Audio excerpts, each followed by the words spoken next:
누가복음 21장 1절에서 9절 말씀 함께 봉독하겠습니다. 함께 읽겠습니다. 예수께서 눈을 들어 부자들이 헌금함에 헌금 넣는 것을 보시고 또 어떤 가난한 과부가 2렙돈 넣는 것을 보시고 이르시되 내가 참으로 너희에게 말하노니 이 가난한 과부가 다른 모든 사람보다 많이 넣었도다. 저들은 그 풍족한 중에서 헌금을 넣었거니와 이 과부는 그 가난한 중에서 자기가 가지고 있는 생활비 전부를 넣었느니라 하시니라. 어떤 사람들이 성전을 가리켜 그 아름다운 돌과 헌물로 꾸민 것을 말하며 예수께서 이르시되 너희 보는 이것들이 날이 이르면 돌 하나도 돌 위에 남지 않고 다 무너뜨려지리라. 그들이 물어 이르되 선생님이여 그러면 어느 때에 이런 일이 있겠사오며 이런 일이 일어나려 할 때에 무슨 징조가 있사오리이까? 이르시되 미혹을 받지 않도록 주의하라. 많은 사람이 내 이름으로 와서 이르되 내가 그라하며 때가 가까이 왔다 하겠으나 그들을 따르지 말라. 난리와 소요의 소문을 들을 때에 두려워하지 말라. 이 일이 먼저 있어야 하되 끝은 곧 되지 아니하리라. 아멘. 하나님의 말씀입니다. 오늘 본문 전혀 다른 두 가지 본문인데 깊은 연관성이 있습니다. 1절부터 4절까지는 그 예배의 자리에서 성전에서 헌금하는 두 사람의 모습을 보시고 주신 말씀입니다. 그러니까 예배에 있어서 내가 지금 무엇을 드리고 있는가에 대해서 말씀하고 계십니다. 또 하나의 본문은 그것과 연관이 됩니다. 성전에서 그 아름다운 성전을 자랑하니까 예수님께서 그 성전이 다 무너질 것에 대해서 예언할 때에 언제 그러한 일이 있을 것이냐라고 물었고 그때 예수님의 대답은 적그리스도가 나타나고 미혹될 일이 많이 있을 터이고 또 전쟁과 여러 가지 소요의 소문들이 많이 일어나고 여기 있다 저기 있다라고 말하는 그리스도가 나타날 때 그들을 따르지 말고 미혹되지 말라입니다. 이 두 가지 본문 통해서 우리가 예배와 구원에 대한 의미를 다시 한번 확인할 수 있게 되기를 원합니다. 이번 코로나를 겪으면서 우리 안에 하나님 주신 축복이 하나 있다면 예배에 대한 갈망이 더 커진 것입니다. 이전에 너무나 익숙하게 드려왔던 예배의 자리를 이 전염병이 돌고 교회에서 확진자들이 많이 나오는 그런 일련의 사건들을 통해서 방역의 대상이 되고 예배가 제한받을 때 좀 답답하기도 하고 억울하기도 하고 또 우리의 갈망이 커졌었습니다. 예배가 이렇게 소중하구나. 성도가 이렇게 모이는 것이 이렇게 귀한 거였구나. 그런 것을 깨닫게 해주시는 유익도 있었습니다. 우리가 그거 잊지 않기를 원합니다. 이제 그러한 것이 없어졌을 때 우리는 또 익숙해지고 너무나 그냥 예배가 하나의 관습처럼 되어지지 않기를 우리가 갈망하며 예배할 수 있게 되기를 원합니다. 헌금을 드렸는데 여러분 예배를 드릴 때 사실은 예배하다가 맞죠. 근데 우리가 표현할 때 예배를 드린다라고 말하는 것은 주님 앞에 우리가 무언가를 드리는 행위가 예배의 핵심이기 때문이기도 합니다. 그래서 그 예배에 항상 그 뭔가 재물이 있고 뭔가 가지고 와서 이렇게 드리는 것들이 왜 예배에 꼭 있어야 하는가를 한번 생각해 봐야 합니다. 우리가 주님께 가져오는 그 예물이 주님을 위한 것인가 아니면 우리를 위한 것인가 이걸 많이 착각하시더라고요. 그래서 신앙생활하면서 헌금 생활이 굉장히 오해의 대상이 됩니다. 헌금을 하는 것을 가지고 우리는 어떤 데 관심이 많냐 하면 누가 헌금을 얼마나 하는가에 관심이 많고 이 헌금이 어디에 쓰이는가까지 생각을 해서 헌금을 못 하시더라고요. 원래 헌금의 의미는 그래서 하나님께서 12지파 가운데 그 헌금으로 살 수밖에 없는 한 지파를 만드신 거예요. 그러나 우리가 정말로 헌금을 드리는 목적은 그 레위인을 위한 게 아닙니다. 사실은 그 헌금을 드리는 그것을 가지고, 헌물을 드리는 것 가지고 하나님에게도 별로 도움이 될 게 없어요. 하나님이 뭐가 아쉽겠습니까? 여러분, 우리가 드리는 헌금이 하나님에게 하나님 좀 어려우시죠? 이렇게 하고 우리가 그 하나님의 부족함을 채우는 게 전혀 아닙니다. 사실은 우리가 헌금을 하는 것을, 제물을 드리는 걸 통해서 하나님이 원하시는 것이 무엇인가를 알고 그 예배의 본질을 우리가 회복하기 위한 하나의 증거죠. 여러분, 예배에 있어서 하나님이 원하시는 것은 나를 드리는 겁니다. 원래는 나를 드려야 되는데 나를 드리는 것이 어려우니까 그것을 대신해서 드리는 제물을 정해 주신 거예요. 그게 희생양이에요. 그게 제물이에요. 내 대신 피 흘려 죽어야 하는 것. 그러면 왜 우리가 또 굳이 이 제물을 이렇게 죽이고 피를 흘려야 하는가? 하나님과의 만남 때문입니다. 만남 때문입니다. 오늘 그 헌금을 가지고 우리는 예배의 본질에서 우리가 이렇게 떠나 있구나. 우리는 누가 얼마의 헌금을 하는 거에 관심이 많습니다. 예수님 앞에 같이 앉아 있는데 제자들이 예수님과 그렇게 같이 있으면서도 한 여인이 옥합을 깨트리는 거 보고 그 계산이 돼요. 저게 얼마짜리인데 이거를 이렇게 깨트리나. 그러나 예수님이 누구를 칭찬하셨냐 하면 더 선한 일을 위해서 그 옥합을 사용했어야 한다고 말했던 제자를 칭찬하는 그것을 칭찬하지 않았고, 이 여인이 모든 것을, 자기의 전 재산을, 아마 오늘 이 과부와 같은 모습이었겠죠. 성공한 예배입니다. 성공한 예배. 근데 예배의 의미를 가장 잘 설명해 주는 것이 사마리아 여인과 예수님과의 만남이에요. 오늘 맥체인 본문이기도 한데 그 사마리아 여인과 예수님과의 만남이, 예수님의 제자들이 세례 요한의 제자들보다 훨씬 더 많이 세례를 주기 시작하니까 유대인들이 그것을 알고 예수님이 그 유대를 떠나야 했습니다. 그래서 그 예루살렘 성전이 있는 유대 땅을 떠나서 다른 곳으로 가는 길에 사마리아에 들른 거죠.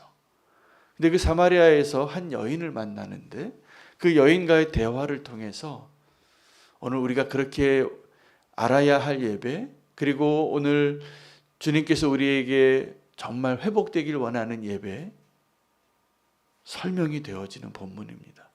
그 여인과 예수님과의 만남은 어울리지 않는 만남입니다. 더 어울리지 않는 이유는 그 여인이 행실이 별로 단정하지 않는 여인이었기 때문입니다. 그런데 그 여인과의 만남, 예수님이 그걸 모르지 않으셨어요.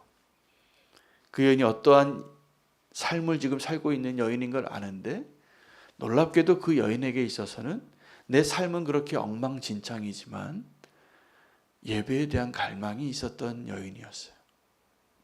그래서 예수님이 그 여인과의 그 만남을 통하여 진짜 예배를 우리에게 가르쳐 주십니다. 근데 그 여인을 만나서 예수님이 먼저 뭘 얘기했냐면 뭘 좀 달라고 했어요. 내게 물 좀 달라. 그 여인이 줍니다. 여러분, 그 여인이 예수님께서 내가 목이 마르다 내가 물 한 잔 줄 수 있겠냐라고 말할 때 그 예수님에게 물 한 잔 건넨 그 행위가 사실은 예배의 시작이죠. 그 예수님과의 만남이니까. 그 예배의 핵심은 뭐냐 하면요, 우리가 하나님과 만나는 거예요. 하나님과 만나는 거예요. 그 대화가 되어집니다. 물 한 잔 얻어 마시면서 내가 누군지 알았으면 내가 너에게 다시 목마르지 않은 물을 줬을 텐데. 여인이 나 그 물 마시고 싶다고. 그리고 대화가 되어지는 거예요. 그런데 이 예수님이 그 여인과의 대화에서 갑자기 굉장히 무례한 질문을 하죠. 요즘 무례한 질문이 그런 거잖아요. 이렇게 몇 살이냐고, 지금 어떤 직장 뭐냐고, 시집 갔냐고, 이런 거 물어보면 안 됩니다. 근데 예수님께서 아주 무례한 질문을 하세요. 예배를 회복시키시려고. 네 남편 데려오라고. 어디 있냐고. 근데 그 여인이 진실이 섞인 거짓말을 하죠. 나 지금 남편이 없다고. 그리고 예수님이 그 여자의 가장 숨겨놓은 치부를 그냥 드러냅니다. 처음 만난 사람이 어떻게 그걸 알았을까? 네 말이 맞다. 너 지금 살고 있는 그 남자가 네 남편이 아니다. 남편이 너무 많았거든요. 꼬꾸라지는 거죠. 우리가 예수님과 만나고 우리가 예배를 회복하기 위해서 꼭 필요한 게 뭐냐 하면 나의 죄가 드러나는 겁니다. 아마 그 옥합을 깨트린 여인도 나의 죄가 드러났기 때문에 그 제자들이 감히 하지 못했던 온전한 예배가 가능하지 않았을까?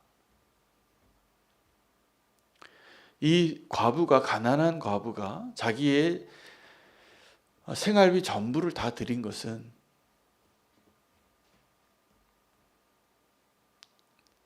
비슷한 상황이 아닐까 싶어요. 돈을 부유한 가운데서 많은 액수의 헌금을 했던 그 종교인 바리새인들은 한번 우리가 상상을 해볼 수 있겠죠. 늘 종교적인 생활에 익숙하고 아마 이 사마리아 여인과 같은 죄를 짓지 않았을 가능성이 아주 높습니다. 그냥 평범한 바리새인이었다면 더 구별해서 온전한 삶을 살았을 것입니다. 그러나 그들의 예배는 하나님 보시기에는 너무 비상적인 관계인 거죠. 부유한 가운데 얼마 이렇게 좀 드리고 종교적인 모습을 가지고 사람들에게 보이는 데 있어서 아무 흠이 없어 보이는, 하나님과의 거리가 그들은 가깝다고 생각했겠지만 하나님이 생각하시기에 그 거리는 너무나 멀리 있는 사람인 것이죠.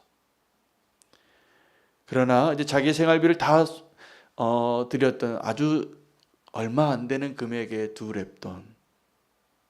그러나 사람들은 에게 이렇게 생각했을 금액이지만 하나님은 아시는 거죠. 생활비 전부를 드렸다는 것은 무엇이냐 하면 옥합을 깨뜨렸다는 이야기이고, 옥합을 깨뜨렸다는 이야기는 무엇이냐 하면 나를 드린 겁니다. 여러분, 우리가 나를 드릴 수 있는 증거로 주님 앞에 나와서 그렇게 예배할 수 있다면 우리는 그걸 계산할 겁니다. 아마 누군가가 그런 옥합을 깨뜨리면 와, 헌금 많이 내셨네, 이걸로 우리가 구제사역을 이렇게 많이 할 수 있겠네, 이 계산이 되겠지만 주님은 우리의 예배 가운데 원하는 게 하나 있어요. 다른 게 아닙니다. 액수가 아니라 나는 너를 원한다. 나를 드리실 수 있어야 온전한 예배가 되는 겁니다. 다른 모든 것은 그것을 표현하기 위한 증거에 불과해요. 나를 드리시는 예배가 회복되어지기를 축복합니다.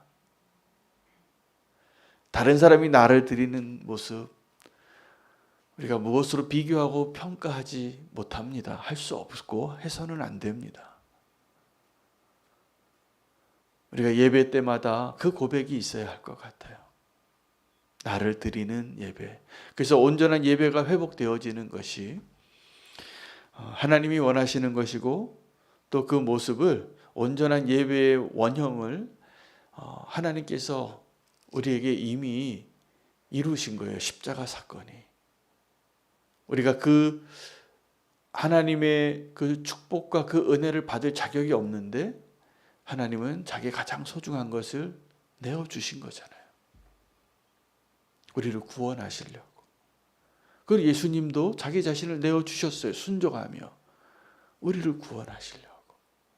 그럼 우리를 구원한다는 그 의미가 뭐냐면 죄인이어서 더 이상 하나님의 얼굴을 볼 수 없고 멀어져 있는 우리를 부르시고 구원하시고 건지셔서 다시 만나자고. 그래서 예배에는요, 꼭 우리의 눈물과 기쁨이 있어야 됩니다. 내 회개의 눈물과 하나님께 나를 드리는 기쁨이 있죠. 아버지께로 나아가는 그 기쁨.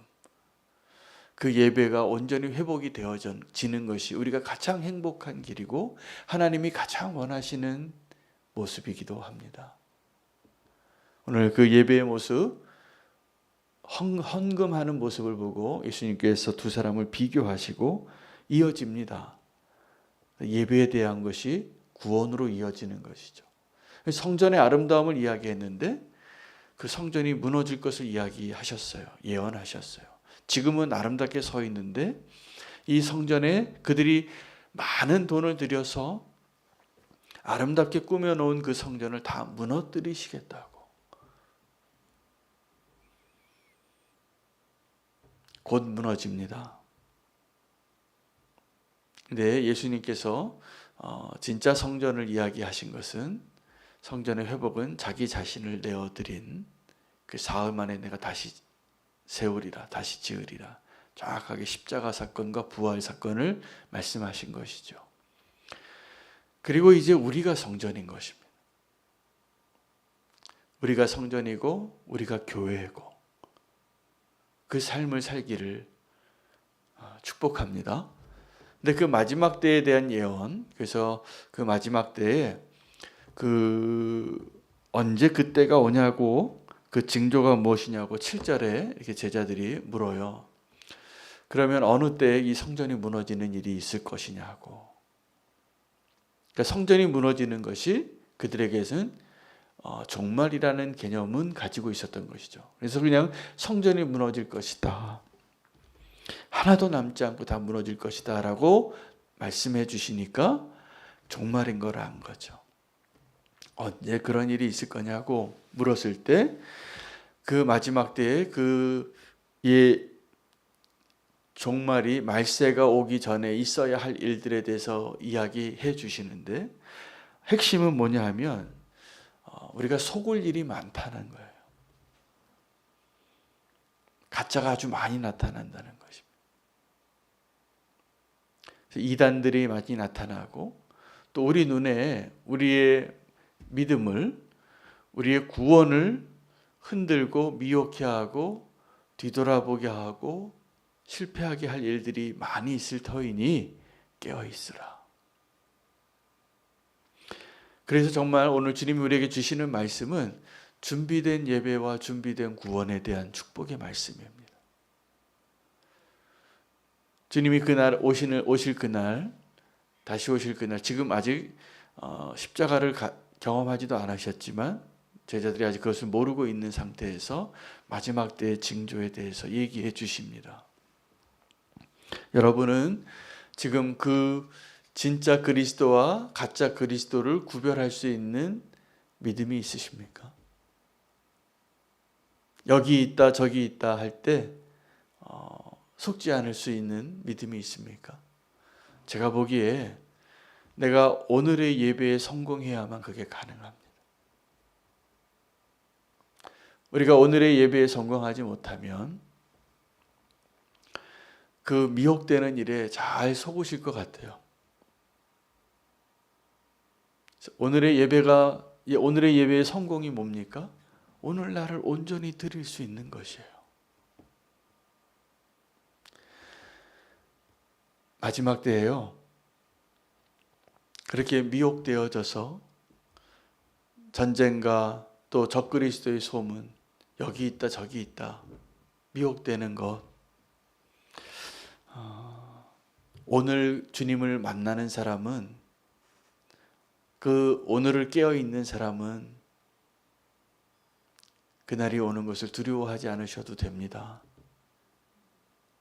그래서 오늘 우리가 나의 삶을, 최선의 삶을 오늘이 그 마지막 날 같이 오늘을 내가 온전한 예배하는 자로 설 수 있으면 사실은 그 기다림이 언제 그때가 올지 몰라서 속는 거잖아요. 근데 속지 않는 거죠. 우리가 날마다 그 삶을 지금 살아내고 있는데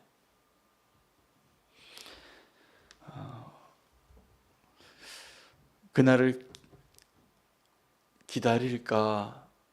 여러분 지금 한번 스스로에게 한번 질문해 보시겠습니까? 주님이 다시 오시는 그날, 우리가 먼저 오신 주님에 대한 소식은 이미 듣고 그 예수 그리스도의 십자가 때문에 우리가 구원의 확신을 가지고 있는데 다시 오시는 그날을 기다립니까? 아니면 좀 늦게 오시면 좋겠습니까? 아마 지금 너무 삶이 힘들고 고된 분들은 차라리 그날이 빨리 왔으면 좋겠다라고 생각하실 것 같은데 그분들에게 필요한 것은 오늘의 삶을 포기하고 절망해서 그날을 기다리는 것이 아니라 그분들에게 필요한 것은 오늘을 최선을 다하여 사는 게 필요하실 겁니다. 그런데 만약에 내가 오늘을 사는데 내가 오늘 이 세상의 것이 너무 좋아서 주님 좀 내일 오세요. 오늘 내가 여행을 좀 가야 되고 잔치를 좀 해야 되고 시집을 가야 되고 밭을 사야 되고 그래서 그날이 좀 늦게 오기를 원하시는 그분이시라면 그런 분이시라면 정반대의 종말에 대한 마음이 필요할 겁니다.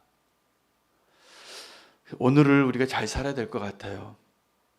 오늘을 그 마지막 날처럼 그리고 그날을 갈망하면서 살 수 있게 되기를 원합니다. 정말로 오늘 이 예배 드리고 나가는 길에 주님 오실 수 있잖아요. 그때 여러분 준비되어 있으십니까? 지금 주님 오셔도 괜찮습니까? 그때 뭔가 아쉬움이 있고 부족함이 있다면 우리는 분명히 후회할 것 같습니다. 그래서 오늘 내가 해야 할 일, 오늘 내가 최선을 다하여 예배하고 주님을 만날 수 있는 그 모습으로 그날을 날마다 살 수 있는 저와 여러분 되시면 좋겠습니다. 그래서 우리가 생각하기에 위기가 사실은 위기가 아니라 기회일 가능성이 높고요. 우리가 생각하기에 안전하다, 평안하다, 그때가 위기일 겁니다. 그래서 오늘 우리에게 주신 오늘의 이 시간을 온전한 예배자로 사시고 그날을 준비하는 자로 우리가 깨어있게 되어지기를 축복합니다. 오늘 준비되어진 예배, 준비되어진 구원을 우리에게 말씀해 주셨기 때문에 오늘 예배와 또 그 마지막 때의 구원을 준비하는 모습으로 살게 되시기를 축복하고 그것을 위해서 기도하기를 원합니다. 함께 기도할 제목을 좀 나누겠습니다. 코로나 지금 많이 확산되어서 35만 명인가요? 어제도 그렇게 확진자가 나왔는데 이 확진자가 이렇게 폭발하여서 정점이 되어지고 나서 빨리 끝나야지 다행이랍니다.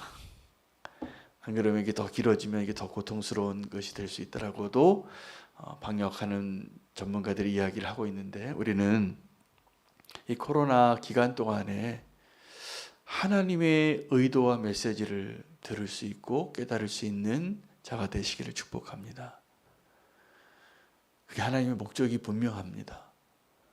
그래서 우리가 이 코로나 때문에 두렵고 염려가 되는 것을 뛰어넘어서 이 코로나 기간을 통해서 주님이 하시고 계시고 하시려고 하시는 것이 무엇인가 깨닫고 기도하기를 원하고요. 지금 현재 확진되어져 있는 성도님들을 위해서 우리가 좀 회복을 위해서 기도하겠습니다. 박선영 집사님과 가정, 또 이범춘 집사님과 그 가정, 나지숙 집사님, 강찬이, 그리고 이상원 방선신 권사님 가정 위해서 기도해 주시기를 바랍니다. 작은 자 사역을 위해서 좀 기도하겠습니다. 좀 더 우리가 기도가 많이 필요한 것 같이 제가 많이 느낍니다. 그리고 그 기도를 통해서 역사하실 것이라 믿습니다.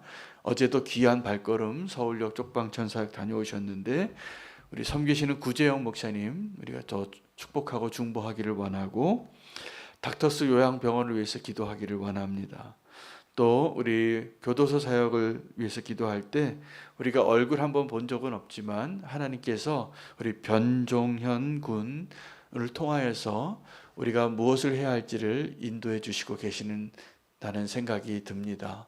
우리 변종현 군 아주 중죄를 범해서 있지만 주님 만나고 싶어 하고 있고 갈망하고 있습니다. 우리 변종현 군의 삶 가운데 주님이 구원의 역사와 또 우리 변종현 군을 위해서 우리가 기도하고 모든 성도가 함께 편지 써주기를 원해요. 우리가 모든 성도님들이 다 선물 준비해서 좀 보내주기를 원해요. 한 영혼을 위해서. 그리고 그 영혼이 자유케 되고 용서함을 받고 구원 얻는 역사를 위해서 함께 기도하기를 원합니다. 함께 오늘 말씀 붙잡고 준비되어진 예배, 준비되어진 구원 되기를 원합니다. 함께 중보하며 나아가기를 원합니다.